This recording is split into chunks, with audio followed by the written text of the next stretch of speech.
Next, we're going to start looking at the Toon Boom interface, and the first piece of the interface you'll see is the welcome screen. Each time you launch Harmony, it's going to present you with this welcome screen.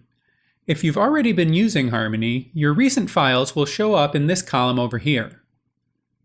Or you can open a scene file by browsing for it with this Open button. Since we've just started, we need to create a new scene. We start by picking a name for the scene.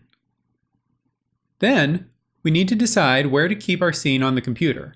It defaults to your Documents folder, but I'm actually going to make a special folder for these scenes.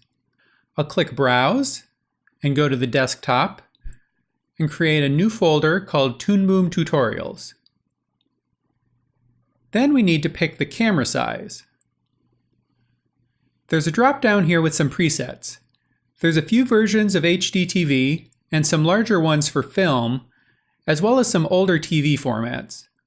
For the most part, you should be fine with the first one, 1080p with a frame rate of 24 frames per second. That's what I'll be working at for these tutorials.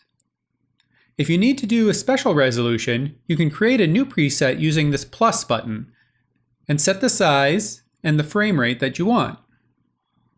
Once you have your size set, just click Create Scene, and we're ready to go.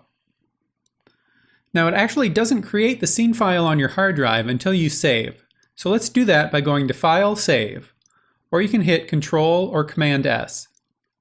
I want to quickly show you the project folder it just created. Here's our Toon Boom projects, and you can see it made a folder with our scene name. And inside we see these folders, some files, and this .xstage file here. This file is what you actually want to open to get to your scene. The rest of this is just part of the project. If you ever need to launch a scene from the file browser, look for a .xstage file and double-click it. Great, now that we have a scene up and running, let's take a quick tour around the Harmony interface.